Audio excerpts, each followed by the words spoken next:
everybody. Nice to see you all, and thank you to all of our friends that have come to support us. It's super appreciated. My name is Jim Lebonitte. I'm a senior distinguished engineer at Capital One. My name is Kajal, and I lead the enterprise data storage and consumption platforms for Capital One. So nice to see a lot of familiar faces. Looking forward to a great discussion and hope everyone's having a great summit so far. So we're going to talk today about kind of catalogs, and I'm saying it plural for a reason, as you'll see as we get into this. Unity is one of them, and then we'll talk about a different type of catalog as well. But so as we go through this, first we're going to talk about Capital One's general tech transformation. It's very relevant for the rest of the conversation. Then Kajal's going to take us through how we can leverage catalogs and platforms in a data architecture. And I will then take us through some of the capabilities that it enables from a technical perspective, and then Kajal's going to finish it off with how we've actually used some of these capabilities with real business projects and some takeaways.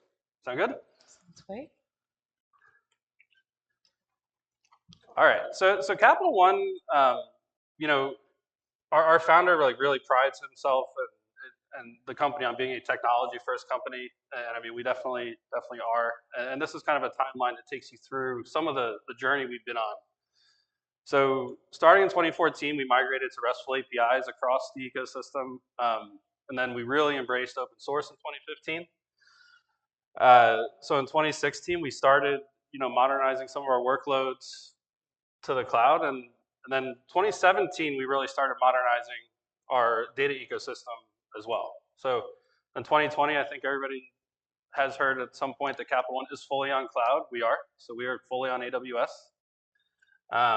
And then the other big things that we've done is we have launched a commercial part of Capital One called Capital One Software. And if you all haven't seen the expo booth and seen Capital One slingshots, so definitely go check it out. But we've been building commercial products in the data space now for the past 3 years. And the team released Data Vault this year, so definitely check that out. It's a cool tokenization product that we actually built that first in eData internally. We've now released that commercially and we're selling it, partnering with Databricks.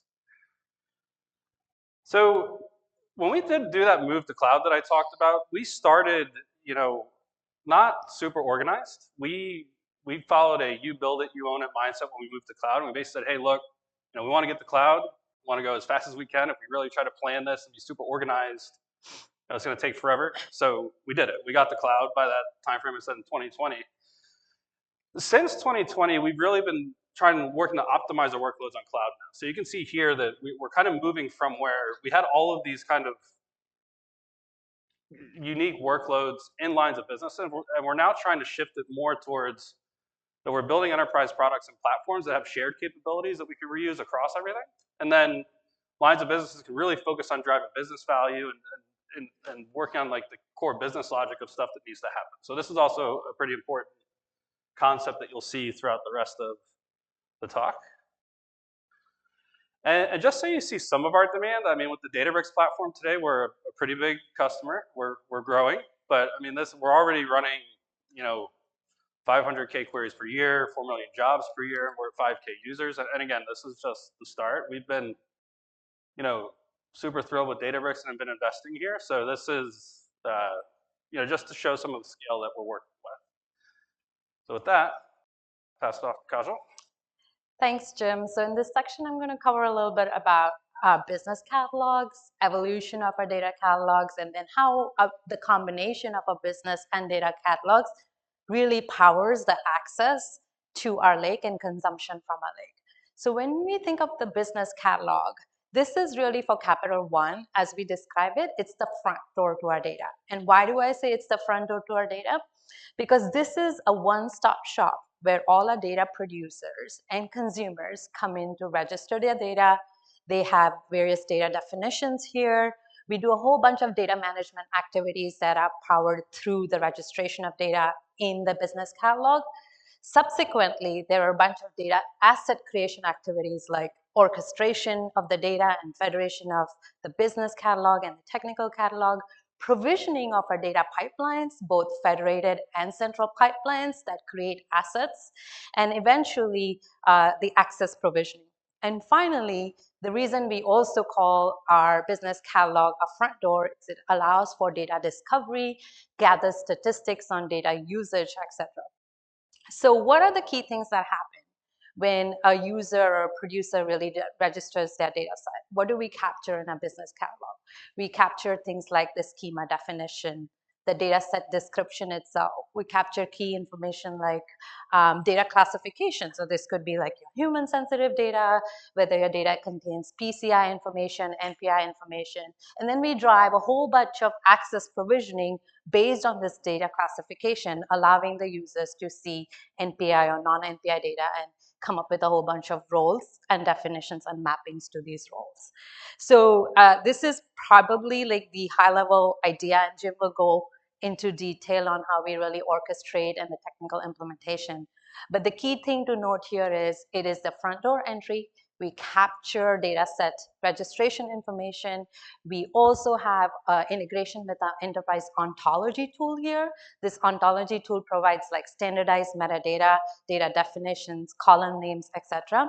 And then we power a whole bunch of services to do data discovery, data observability, and data lifecycle management through a business catalog. Jim, if you could move to the next slide.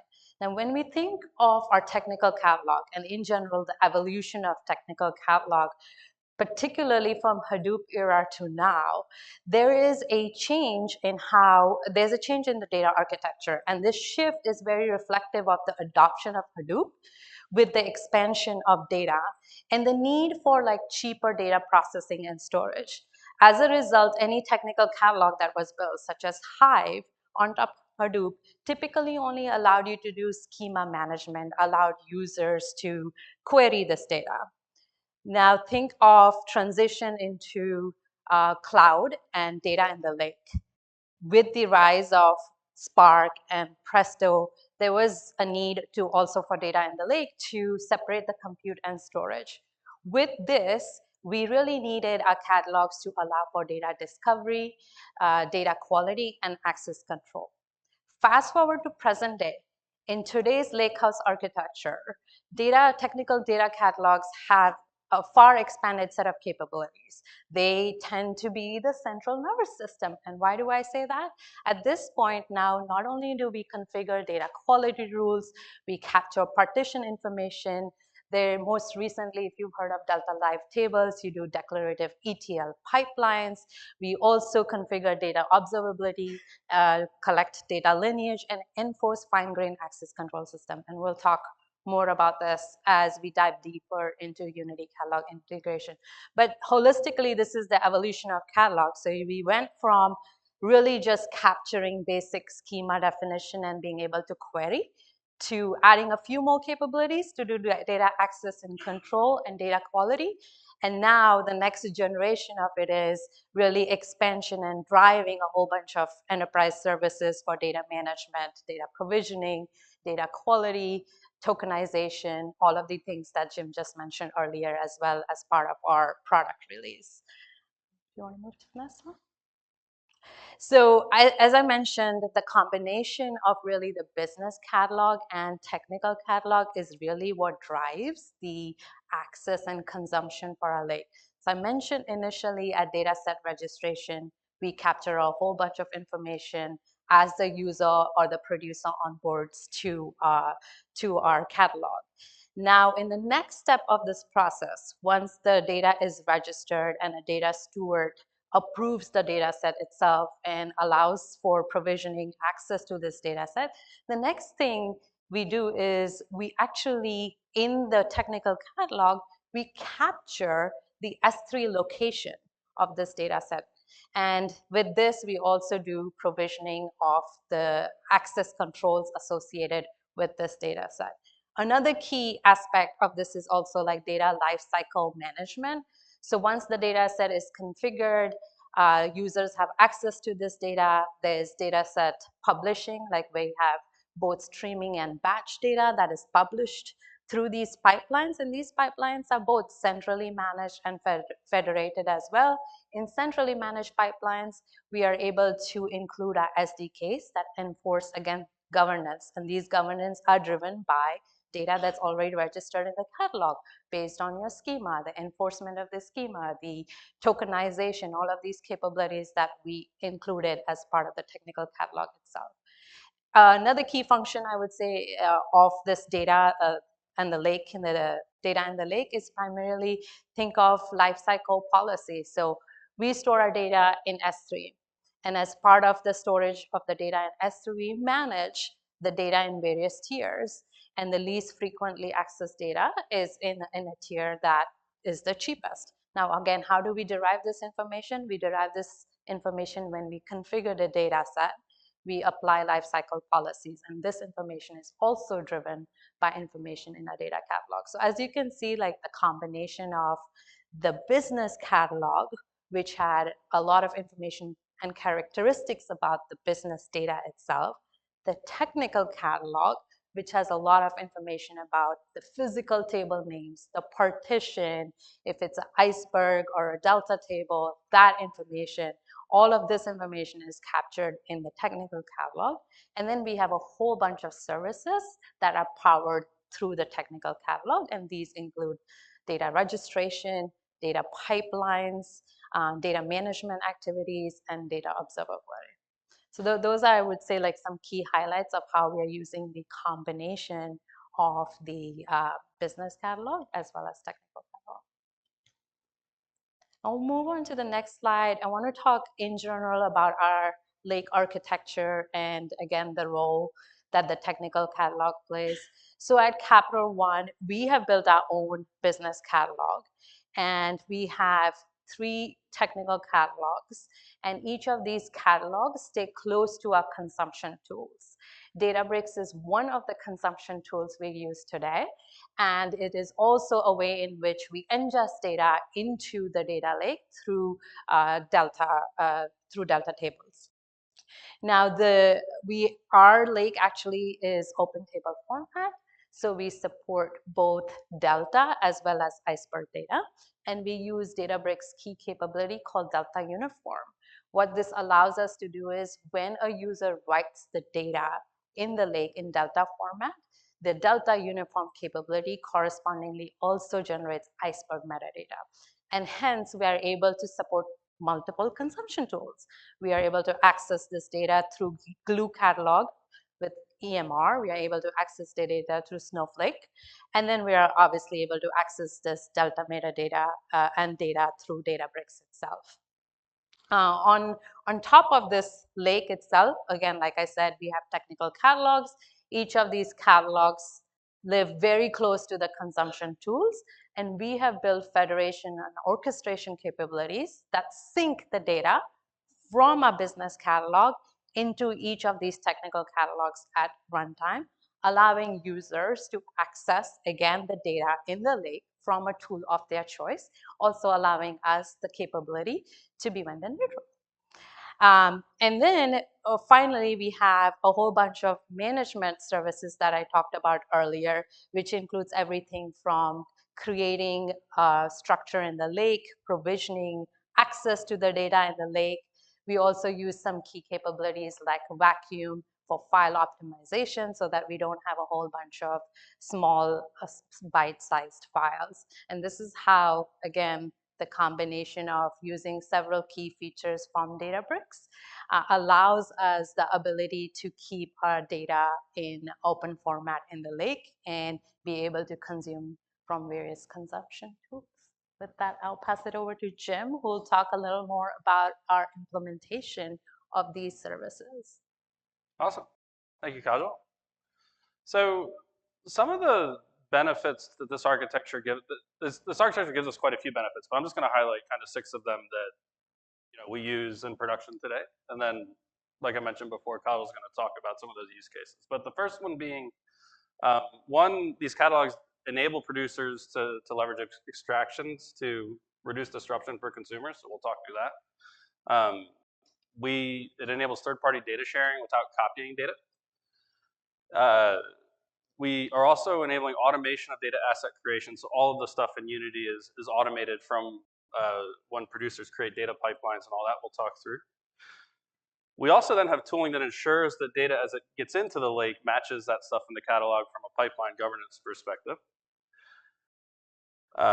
Last but not least, or two more actually, we also have capabilities there that allow central platforms to manage data sets on behalf of users. So there's a lot of capabilities that we perform that allow LOBs just to focus on business logic. And then last but not least, we are starting to leverage advanced access policies to limit data proliferation. So the first one with abstraction. So in a kind of legacy data lake, this was a very common problem that you would see. Like you would have a data pipeline as version 1. The data consumers would be using the data. They'd actually have, paths in their code with S3. And then, hey, look, I made a big change and now I had to do a breaking change and move my location. This, there's kind of two ways it would go, and it was normally the latter. First, like the producers could try to understand all their consumers and work with them and coordinate deployments and try to make sure that this all happens in a good way. The other thing that could happen is the producer just moved the location and then the different consumers would be like, hey, look, I'm missing data, and they'd find out a few days later. So that, without a catalog, this and especially with data lakes at scale, this gets very complicated and it really kind of hurts consumption and makes people lose trust in the data. When you now add a catalog in place, this can give the producer many more kind of tools to limit that disruption. So one, you can leverage views. You can, when there are breaking changes, you could have views that still point to different locations. You use unions. You could also use delta schema evolution to keep the location the same. So like the one big one that we're starting to use today is just leveraging catalogs to kind of abstract from the S3 location directly. This next one with third-party data sharing is the really big one that we're starting to leverage here at Capital One. So I mean, data sharing isn't new. We've all been sharing data for some time, and we, traditionally have done that by shipping files. So you'd ship big CSVs, episodic files, whatever it is, which worked, but I think now there's a few things coming that's gonna make that not work. One, data volumes are getting so big, like if you wanted to ship data, it's not even feasibly possible sometimes. So, and then on top of that, usually when you need data, you don't always need all of the company's data. So even if you ship it there, then you'll find the use case is only using a part of it, which, it's not great to just ship all of your data somewhere. So with now using Unity Catalog to do data sharing, this mitigates a lot of all of those challenges. So one, you can support as large data volume as you want. Kajal is going to walk through a use case later where we have a marketing third party that we're using that we want to have them access all of our customer data at Capital One, but for marketing purposes, which, I don't think we could package that up and ship it somewhere. That would be tough. The other benefits of this too is that you do get real-time data access, so you don't have to wait for the copy and have data pipelines that are delivering it. You do get much more enhanced data consistency and visibility, so you won't have, as these pipelines evolve, different kind of files laying around with different schemas. And you'll also be able to see, who accessed it, when they accessed it, stuff like that through audit logging. And then you'll also get just improved overall data governance. You capture lineage from these capabilities. You capture what transforms the vendors are doing on your behalf. All that type of stuff you get. And you'll hear this a lot. Like, so this ends up being less overall complex. I mean, all of these things you'll see, or hope you see, that we're reducing complexity in our environment. So Kajal touched on this quite a bit, and then we're going to kind of do a deeper dive into this here. So our business catalog, like she said, is the front door to data. And when you want to create any data at Capital One, you're going through this process. So and this catalog is something that we have built. So like it's a little bit different than like a traditional, Elation or business catalog like that, because we've actually built orchestration capabilities into this that do catalog federation on behalf of the data producers. So once they register that data, the actual first step that we do is we assign a PDS to it. That assigns ownership to it, and then it makes somebody responsible for it. So that's actually assigned to a business unit. They, if we have findings in that data that need to be remediated, if it starts costing a lot, whatever it is, we have a point of contact now that we can go say, hey, please go fix this, or do you still want it? So somebody's responsible for it.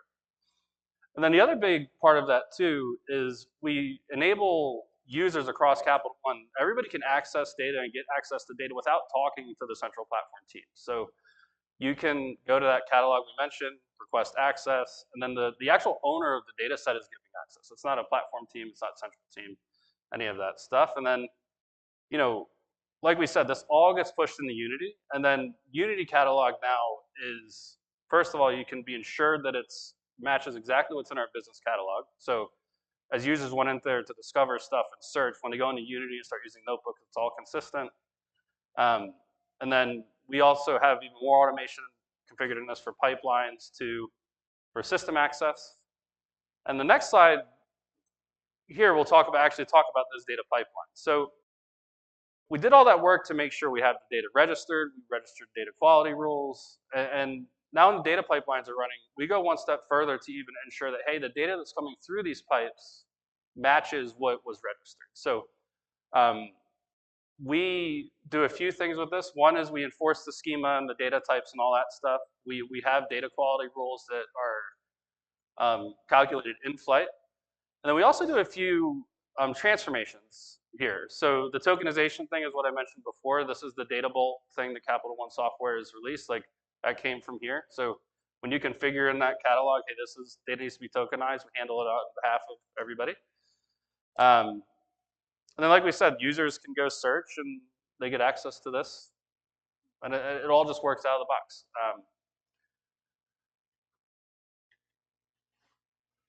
So we're going to switch gears a little bit now to another part of the platform that this enables.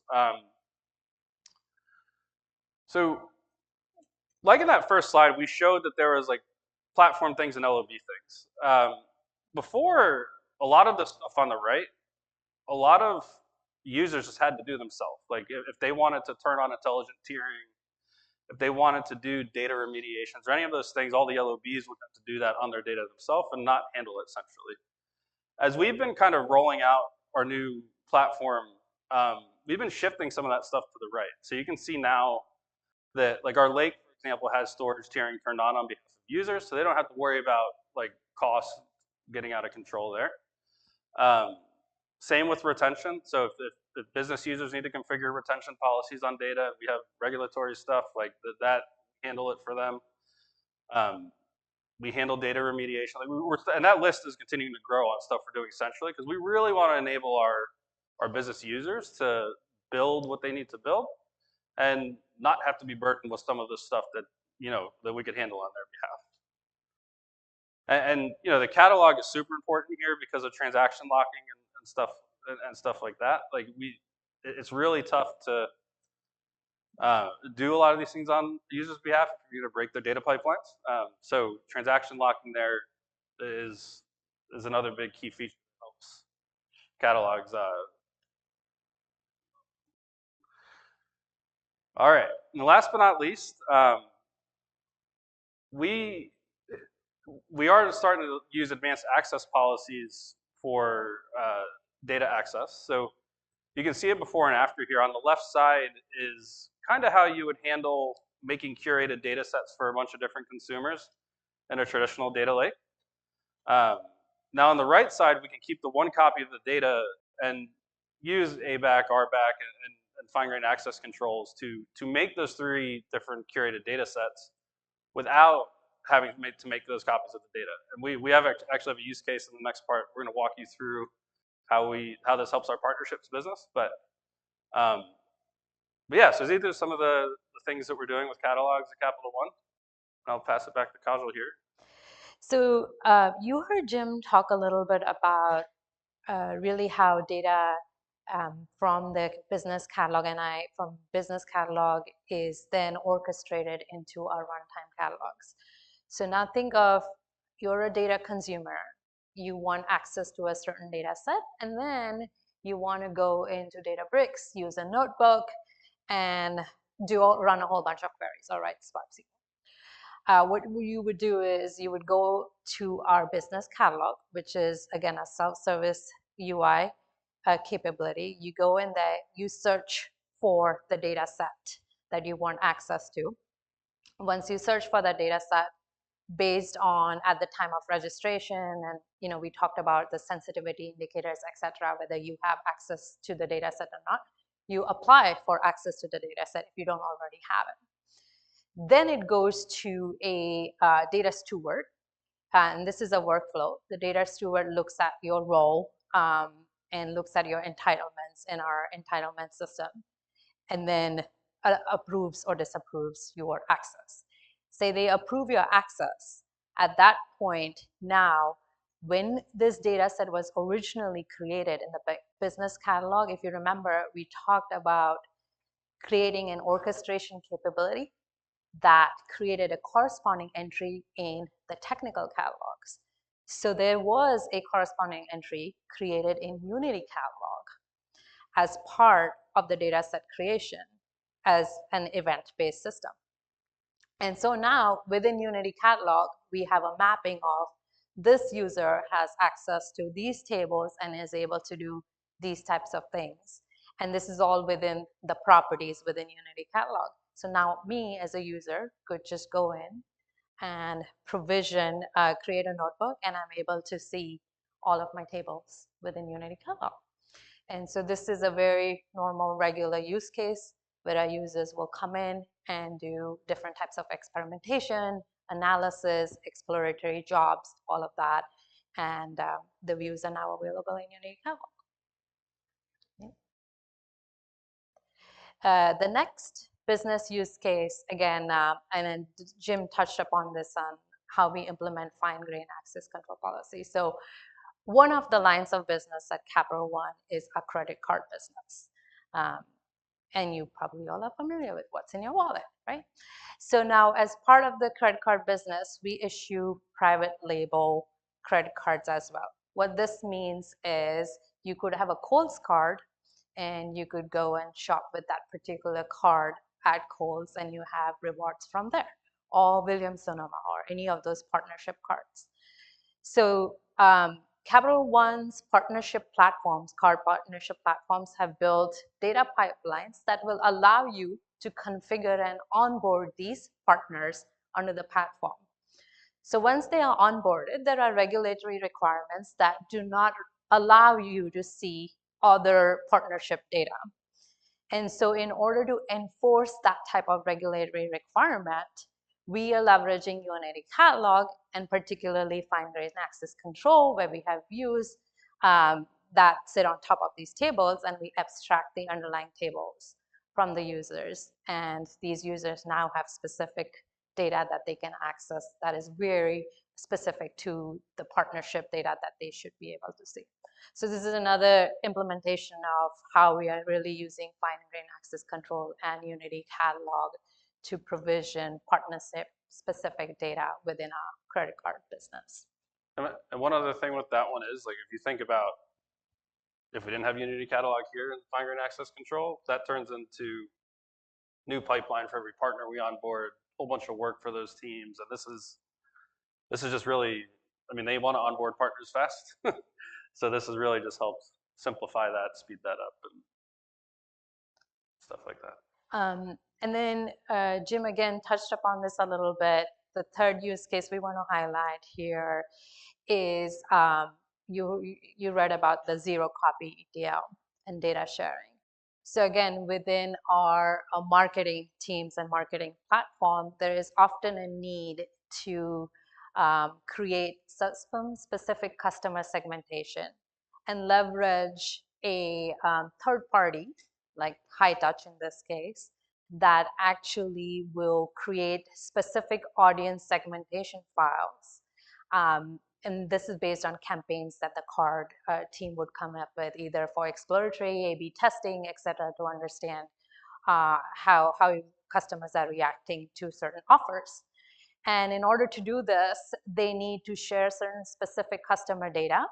And then they use this third-party marketing platform, High Touch, that will read or access this data, come up with certain audience segmentation. And then we are able to they are able to send data to emails through this audience through Salesforce or some other technology.